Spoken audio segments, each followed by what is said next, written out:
আমাদের যৌথ নিবেদন কবি সব্যসাচী দেবের কবিতা কৃষ্ণা। কবিতার ঘটনাস্থল দূতসভা। জ্যেষ্ঠ পাণ্ডব বাসার বাজিতে পণ রেখেছেন স্ত্রী পাঞ্চালীকে। অবশ্যই নেননি কোনো অনুমতি স্ত্রীর। বাজিতে হেরে বাধ্য হলেন স্ত্রীকে বিলিয়ে দিতে। এমনই ধর্মপ্রাণ তিনি। ডেকে পাঠালেন স্ত্রীকে সভাতে। সেখানে কোনো দ্বিতীয় নারীর উপস্থিতি নেই। এমনই সময় আরম্ভ এই কবিতার। আমার কোনো শোক নেই, আমার কোনো বিষাদ নেই। হে ক্রুবিদ্ধগণ, আপনাদের নীরবতায় আমার কোনো ক্ষোভ নেই। পিতামহ ভীষ্ম, ক্ষমা করবেন, আপনাকে প্রণতি জানাবার স্থিরতা আজ নেই। আর কর্ণ, তোমার জন্য ঘৃণাও বড় বেশি মনে হয়।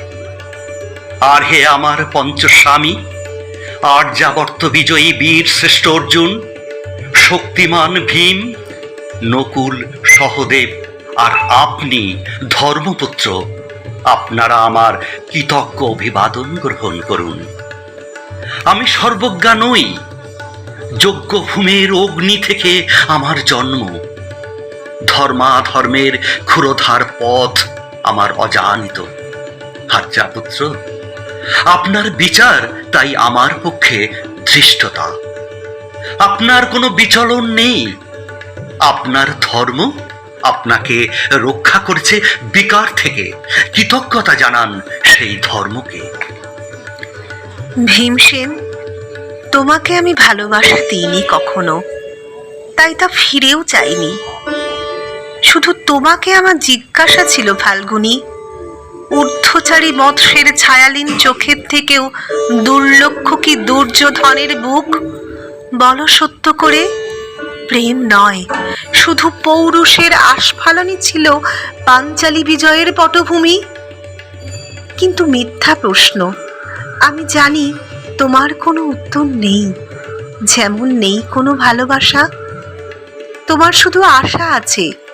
কৈশোর থেকে তুমি জেনে এসেছো বীরভোগ্যা পৃথিবী আর রূপমুগ্ধা নারী। জেনেছো একদিন ধার্তরাষ্ট্রের হাত থেকে ছিনিয়ে নিতে হবে কৌরব উত্তরাধিকার। জেনে এসেছো যেখানে যা কিছু সর্বোত্তম, সেখানেই পৌঁছতে হবে তোমাকে। শুধু এই কুমারী লক্ষ্যের দিকেই তোমার দৃষ্টি ধনঞ্জয়। তাই অনায়াসে তুমি সরে যাও এক নারী থেকে অন্য রমণীতে।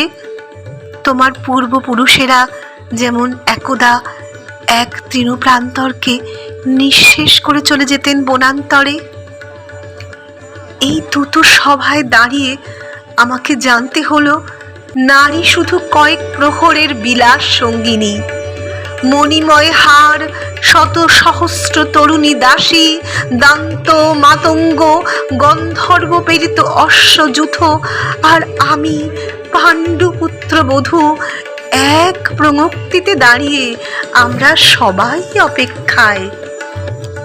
পিতৃগৃহে যেমন দেখেছিলাম আহিরিনীরা দূর গ্রাম থেকে নিয়ে আসে তাদের পসরা, আর তার উপর ঝুঁকে পড়ে লুব্ধ ক্রেতার দল আমাদের ব্যবহার করার জন্য তেমনই উন্মুখ হয়ে আছে যারা আমার পতির আত্মীয়। আর আমাকে আমাদের বিলিয়ে দিচ্ছেন যারা, তারা আমার পঞ্চস্বামী।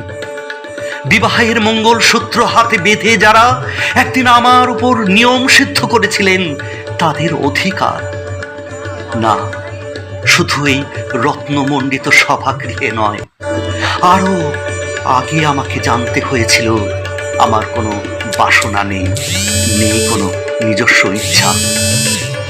অর্জুন, প্রথম দেখার মুহূর্তে আমার হৃদয়ে দিয়েছিলাম তোমাকে, অথচ আমার শরীরকে প্রথম আলিঙ্গন করলেন ওই মহাভাগ, যার খ্যাতি ধর্মপুত্র বলে। ইন্দ্রপ্রস্থের সৌধ শিখরে যখন আশ্রে পড়ত নববর্ষার জলধারা, যখন আমার কামনা ছুতে চাইতো তোমাকে, আবার অনুৎসুক দেহকে তখন আকর্ষণ করত অন্য কেউ, যে আমার স্বামী।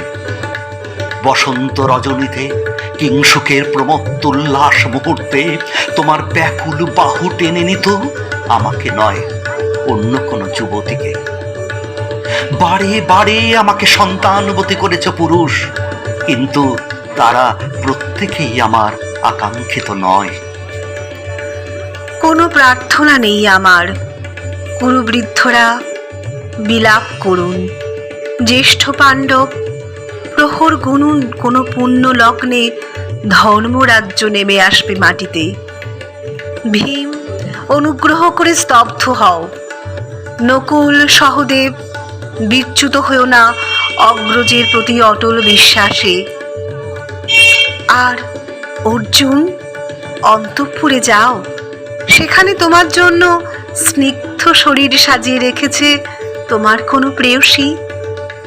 শোক নয়, লজ্জা নয়, এই রাজগৃহে দাঁড়িয়ে আমি জানলাম প্রেম নয়, শ্রদ্ধা নয়, অধিকার নয়, নারী শুধু প্রয়োজনের।